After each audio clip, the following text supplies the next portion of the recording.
तमाम देखने और सुनने वाले दोस्तों को अस्सलाम वालेकुम। हिस्ट्री में पहली बार किसी स्पेसक्राफ्ट ने सूरज के अंदर दाखिल होने की हिम्मत की है।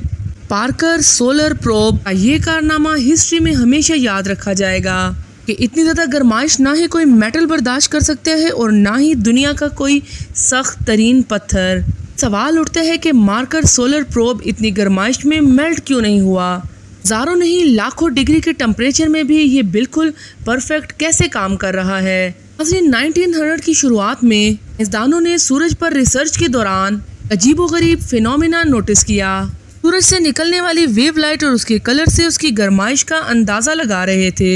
काम ज़मीन से बैठकर ही स्पेक्ट्रोग्राफ की मदद से किया जा रहा था। को यहाँ बताते चले, लाइट की वेव और उसके कलर का डायरेक्ट कनेक्शन इसके टेम्परेचर से होता है। इस जो नतीजा साइंसदानों के सामने आया उसने एक ऐसी मिस्ट्री खड़ी कर दी जिसको आज तक समझा नहीं जा सका। ने क्या देखा कि सूरज की सतह यानी उसके सरफेस का टेम्परेचर तो 5500 सेल्सियस है कि उसके सबसे आउटर एटमॉस्फेरिक लेयर कोना का टेम्परेचर हैरत अंगेज तौर पर 5 लाख सेल्सियस है। सूरज की सतह से भी कम से कम 100 टाइम ज्यादा। ऐसा ही है जैसे आग से दूर जाने पर हमें ज्यादा गर्माइश महसूस हो। बहुत अनोखा फिनोमेना है जिसको समझने के लिए साइंसदान पिछले 100 सालों से रिसर्चेस कर रहे हैं। मतलब ये लेयर सूरज की रोशनी में छुपी होती है। इसको देखना सिर्फ सोलर एक्लिप्स के दौरान ही पॉसिबल होता है। फिर क्रोनोग्राफ सनशेड की मदद से इसको देखा जा सकता है। 1958 में नासा के एस्टेब्लिशमेंट के बाद स्पेस मिशन का आगाज हुआ। के बाद एक सैटेलाइट और स्पेसक्राफ्ट ने स्पेस में कदम रखा। सूरज के इस अनोखे फिनोमेना को समझने के लिए जरूरी था कि कोई ऐसा प्रोब बनाया जाए सूरज की कोरोना लेयर में जाकर जायजा ले कि आखिर वहाँ ऐसा क्या चल रहा है। प्रोब 5 लाख सेल्सियस से भी ज्यादा निकलने वाली हीट के बावजूद भी सूरज की इस लेयर पर स्टडी कर सके। और जाहिर है कि ये काम इतना आसान नहीं था कि ये इतनी गर्माइश है कि जिसका अंदाजा लगाना भी काफी मुश्किल है।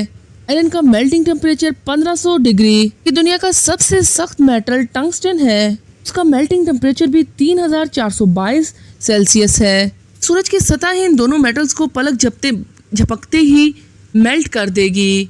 सोचे कि कोरोना लेयर जहां लाखों डिग्री की गर्माइश है वहां इन मेटल्स का क्या हाल होगा। मार्कर सोलर प्रोब की डिजाइनिंग डेवलपमेंट तो एक मसला था ही, मगर इसको सूरज तक पहुंचाना इससे भी बड़ा मसला था। सूरज ने हमारे सोलर सिस्टम के प्लैनेट को आपस में बाउंड कर रखा है। उसके करीब जाना बहुत ही मुश्किल है। फिर किसी सैटेलाइट को अर्थ के ऑर्बिट से निकालकर वापस अर्थ पर लाना हो, स्पीड कम करनी पड़ती है ताकि अर्थ की ग्रेविटी उस पर हावी हो सके, उसको अपनी तरफ अट्रैक्ट करे।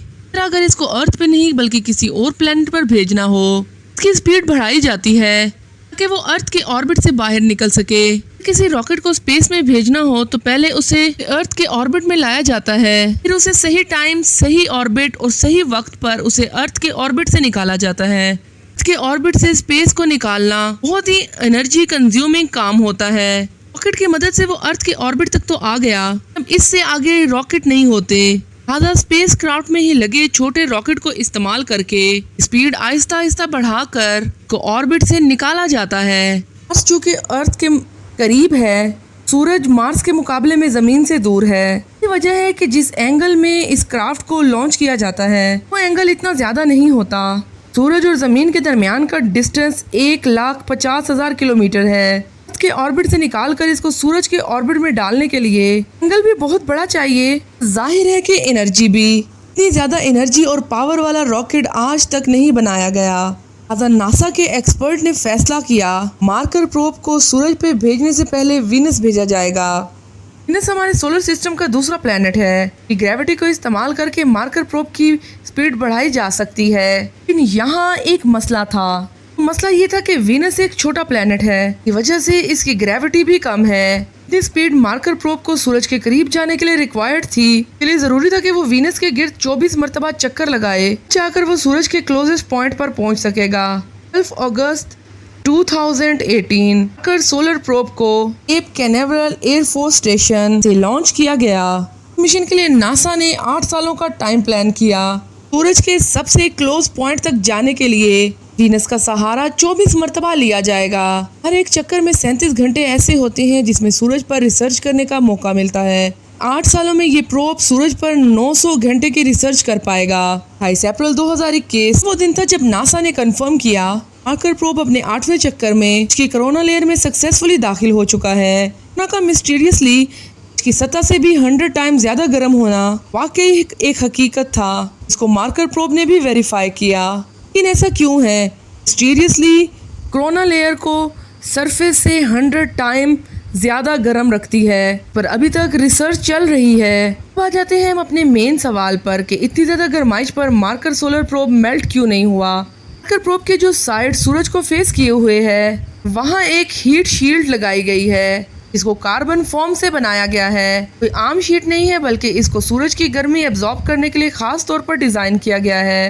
ये फॉर्म अंदर से 97% खाली है, जो हीट शील्ड को और ज्यादा इफेक्टिव बनाता है। इस पर कार्बन कंपोजिट की एक लेयर भी चढ़ाई गई है, तो ग्रेफाइट और रेजिन से मिलाकर बनाया गया है। मिक्सचर हीट शीट की दोनों साइड पर लाकर इसको सुपर हील्ड किया गया, जिसकी वजह से ये कार्बन की प्योरेस्ट फॉर्म में बदल गया।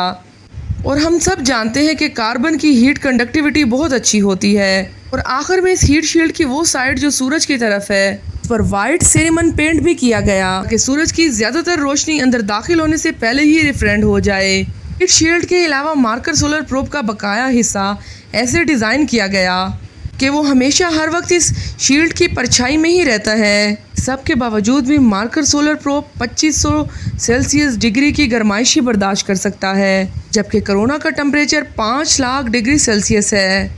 अब ये इतनी गर्माइश भी कैसे बर्दाश्त कर रहा है, ये समझना भी काफ़ी आसान है। लॉ ऑफ थर्मोडायनेमिक्स के मुताबिक हीट को ट्रांसफर होने के लिए भी कोई मीडियम चाहिए। जैसे गर्मियों में अर्थ पर मौजूद हवा में पार्टिकल्स और वेपन अपने अंदर गर्माइश लेकर चलते हैं, जिनकी वजह से हमें रात के वक्त भी गर्मी लगती है।